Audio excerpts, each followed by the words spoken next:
Analysons ce qui vient de se passer dans la scène précédente. Très rapidement, je me suis fait prendre à partie par deux individus qui, dans un premier lieu, sont venus très près de moi. Ne pouvant pas fuir, j'ai commencé à essayer de dialoguer. Ça ne marchait pas non plus, et j'ai tout de suite vu cet individu-là qui mettait la main à sa ceinture, peut-être pour prendre une arme. Alors, j'ai décidé de déclencher. Et pour ça, j'ai frappé celui que je ne regardais pas, qui est sur mon côté. Je l'ai frappé à ce que je perçois de lui, notamment la carotide.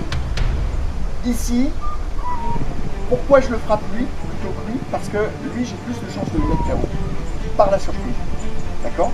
Ensuite, j'ai enchaîné avec un défonçant, quelque chose qui va l'éloigner de moi, et j'ai utilisé ma jambe pour m'enfuir.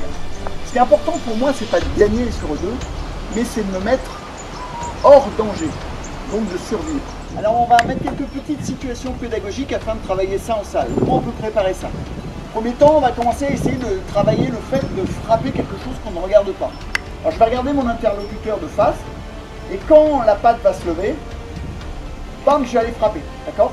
Alors on y va, de manière aléatoire, hein. Si c'est métronomique, c'est pas bon. Alors je suis là, je suis en train de parler, je viens de frapper, d'accord? J'essaie de déclencher. L'erreur commune, c'est quand on met le partenaire trop à l'arrière. Là, il faut être à la limite de la vision périphérique.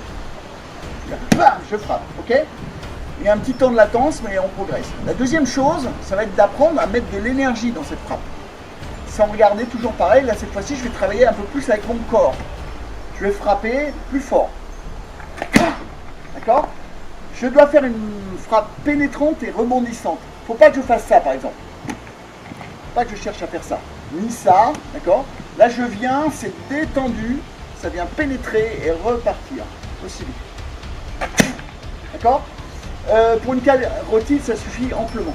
Et ensuite, je vais mettre le deuxième coup, d'accord? Je vais travailler 1 et 2. Je vais essayer de répartir l'énergie sur les deux, parce qu'on va s'apercevoir que souvent, on est plus puissant sur un que sur l'autre.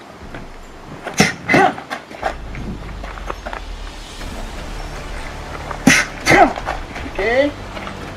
Une troisième, un peu mieux peut-être, je suis en train de parler. Et ensuite, je vais utiliser ma jambe pour fuir. Donc ça va faire 1, 2, 3. Pourquoi je fais ça? Parce que j'aurais tendance naturellement à la poser là. Et si lui, je ne lui ai pas vraiment fait mal, et qu'il a une lame, il peut me mettre un coup de couteau. D'accord? Si je me suis loupé. Je prends l'habitude de fuir le plus vite possible. Donc ça fait 1, 2, 3. Etc.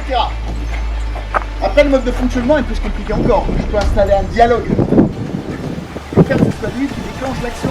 C'est-à-dire que je peux parler avec lui. Dès qu'il déclenche, je frappe, ça devient beaucoup plus compliqué. Donc pour dire qu'avec ces petits jeux pédagogiques, vous avez beaucoup à faire. Bon courage, bon travail.